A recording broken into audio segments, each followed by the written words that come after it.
Hi folks, G3 here and welcome to another instalment of my journey to go green. Today's episode is going to be the start of a semi-regular Monday catch-up with everything that I've been doing in the garden over the prior week. I thought it'd be interesting for you to see what's going on, what I'm growing, what I'm sowing, the kind of things I'm thinking about and what I've been working on. Just so you can maybe get a bit of a heads up on the kind of things that you could be doing around now and the sort of things that you could be doing to ensure that you are producing some of your own food to try and reduce your reliance on purchasing from supermarket and greengrocers and the like. So hope you enjoy it. As always, if you do, then please leave some comments down below. Let me know what you think, the kind of things that you're up to at the moment, what you're planning on sowing this year and growing. It'll just be really interesting to find out. So hope you enjoy it, and I say it'll be the first of a semi-regular series. I'll try and get these out most Mondays if I can. So let's have a little bit of a look at what's been going on. The first thing I've been doing when I've come out is to check up and see what the badger's been doing over the last few days since I've been out here. I'm very fortunate that I get a bit of wildlife coming into the garden, so badgers, foxes, and I do actually have a video coming out this Friday which is showing a bit of the wildlife within the garden. So make a note of it, and if you're interested in seeing the badgers and foxes and the like that are in the garden, then that's coming out this Friday. But the sort of things that the badgers will be doing will be making a little bit of damage in the garden. So let me just show you the kind of things that they do and I have to contend with.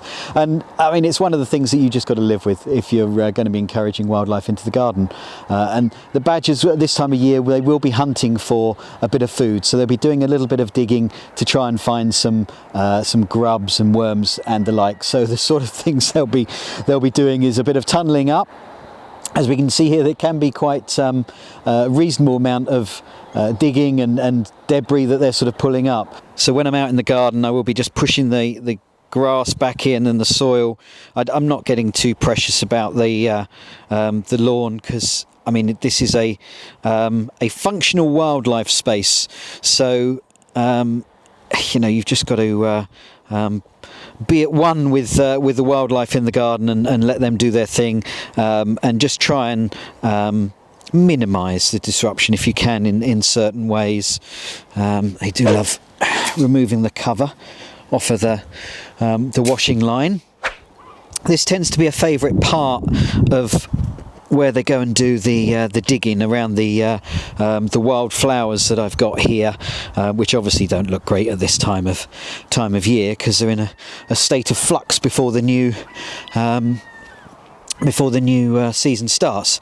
Now there was another one around here. There we go. Just push the soil back in. There we go. Now one thing they do like doing as well is trying to make their way through their favoured spots. So it's always very difficult if you're trying to encourage them to go down a certain route, because they're going to go the way that they want to go. And what I've got down here, you'll hopefully see, there we go, pile of logs down there. So this was from a tree that I used to have in the garden that I cut down because it was quite spiky and starting to have lots of dead wood on it. So I took it down and replaced it with the apple tree that you will have seen in past videos. But this log pile, there's a gap in the fence there that they sometimes like to come through. So the other day I found all of these sprawled all the way across the flower bed. And it trampled down, so my guess is that the badger came through there. Let me show you what they like to do. Is there's a path running from down the front of the garden all the way through, going up here beyond the side of the greenhouse, and then they sort of go around the back of there. So it's quite a path that they're wearing down there, and a regular thing. And they tend to come through probably about 2 o'clock in the morning, and sort of might come back about 4 o'clock in the morning.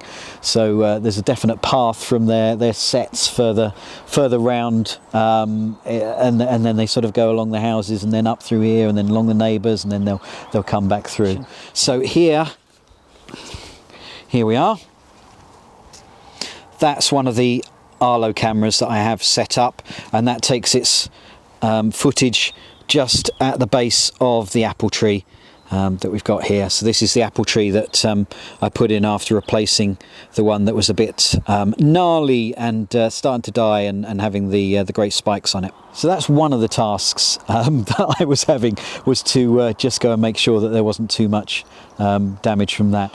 What I like to do is just leave the garden to do its own thing over winter, so that there's lots of dead flowers, branches, stems, so that any creatures that like insects and the like that want to overwinter, they've got the location to do that. And the sun will sort of go into stems on some of the plants, and others will just be sort of in the foliage, the debris. So we've got the leaves that have just been left at the bottom here, so there's plenty of debris down here that they can hide in and overwinter.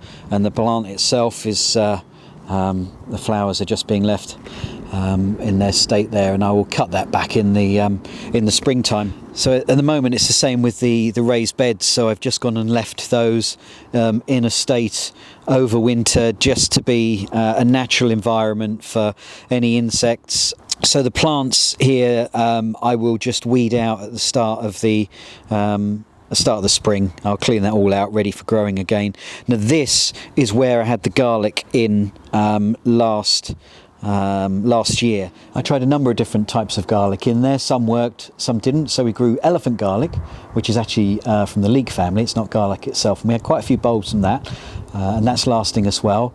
And we also had a number of different types of cloves of garlic. We tried a few different varieties, and we've hung that up and using that throughout the season. So it's a really straightforward crop to grow. Can be susceptible to a few sort of diseases, a bit like rust. It doesn't like to be in too damp an environment. Now this ground that we have here is quite well drained, but what I'm going to try and do this year is to start the garlic off in modules. So I'll grow that in the greenhouse and then plant it out in the spring. Now, it needs a couple of months of temperatures below sort of 10 degrees, and the 0 to 10 degrees Celsius variety, and that helps encourage its growth during the season. It just needs that to trigger it. So it's really good to get it planted out roundabout December, January time, and allow it to have that time in the cold. What I've done is I've got some module trays here that I've filled with compost that I've got from my milkman. It's not the best, this one, because it's quite woody, and so it hasn't been great for just sowing smaller things, but I think it's going to be great for doing the garlic, because I don't think it matters so much, because ordinarily that would be going in the soil. So what I'm going to do to start this off, I've got some, these are Topodrome French garlic. They're 2 bulbs, and we got these from a garden centre. It's £3 or £2.99. Now it's a soft neck variety and says to plant in autumn. So you can find these in lots of garden centres, the packs of garlic bulbs. And the idea behind buying these rather than using the ones in the shops is that they've been treated differently. So these bulbs are treated so that they can help avoid some of the issues. I think it's with the like the fungal things and that sort of thing. So that's why you buy them in this format rather than trying to use ones from a shop.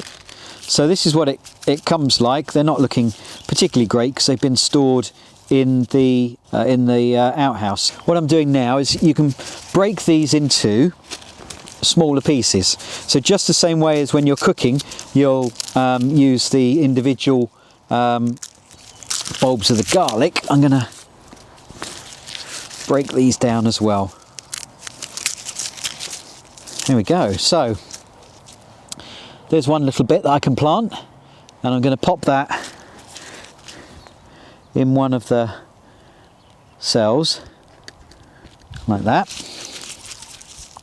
poking out the top, and I'm going to do that for each of these. Is that 1 or 2? Here's 1. Yep, brilliant. These are quite chunky, these ones.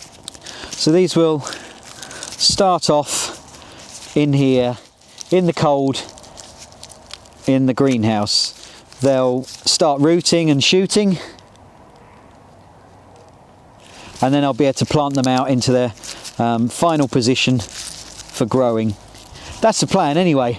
This could go terribly wrong, but the thing about this is that we get through quite a bit of garlic. It's not expensive when you buy it in the shops, but it is so easy to grow your own that it just makes sense to do it. We have loads of garlic over the sort of autumn and winter and spring months, because we've gone and grown our own during the season, and it's one of those simple things to grow and store. You don't need a lot of space for it in the house, and if you use a bit of garlic, then why not try it? Why not do it? I mean, that's the same with all the bits and pieces that I try and do. They're little things that are relatively easy to do, and they're just sort of making a little difference for us. So it's one less thing that we need to buy from the shops. Now the middle of this has started going a bit off, so I've done this at just the right time. It was starting to go a bit mouldy, so we'll have to see. Oh, these are a lot smaller, these ones. That'll be interesting. Perhaps I'll put the smaller ones over here in the other modules, and the larger ones can go in the main modules. Actually, these are all a lot smaller. I say we got a good crop off the ones last year, the different types that we used. Unfortunately, I don't really remember which ones I bought, so I can't remember the varieties. So what I've got here is 3, 6, 9, 12, 13 in that one, and 10 in this one, out of those two bulbs there. So I mean, that's, if each of these grows to the similar sort of size and all of those bulbs, I mean, that's a lot of garlic. That will last us, these two will last us over the season. It's definitely worth doing. There we go, that's the garlic planted. I've gone and positioned them in the greenhouse so they're able to grow there, benefit from those couple of months of colder weather, which will help the development of the bulbs, and they'll start growing their shoots and roots, and I'll then be able to transplant those out into the garden position where they're finally going to grow. Just show you here the Christmas tree now back outside in its pot, and that'll be growing outside for the year before we bring it in at the start of December, ready for Christmas again. And also, just to show you that the tree fern is growing quite nicely here. I've gone and put, let me see if you can see, in the top, I've gone and put some dried leaves that are helping protect it from the cold. So rather than go and wrap it completely in fleece at the top, I've gone and put some dried leaves in there, and that's going to help create a warmer environment where the growing point is. So at the top there, that's where the fresh growth will come out for the new year. So by putting that in there, it should avoid any of the really sharp frost and enable it to keep growing well during the next year. That's the plan. I mean, this is quite a big plant and big investment, so we want to try and keep it going nicely, and I've moved it into the corner there to protect it from the winds, because we did have it down in this point here, and it took a tumble because of the strong winds, and it is just purely in a pot.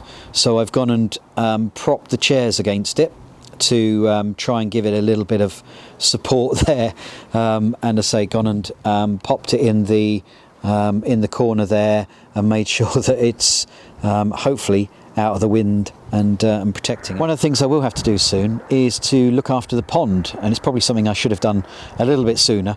And although I'm talking about keeping the garden fairly wildlife friendly and ensuring that there's places for insects to lurk over winter and the like, with regards to the pond, I do need to clear out a lot of the dead and dying debris that's in there, so that it doesn't start decomposing and removing some of the oxygen from the water, or making the balance wrong. It will be more inviting to creatures like the frogs and stuff that we've got around here, if I can clean that out and make it a little bit tidier, because it's a little bit cold. I've been avoiding that, but I should really do that, so maybe that's something I'll get done ready for next week.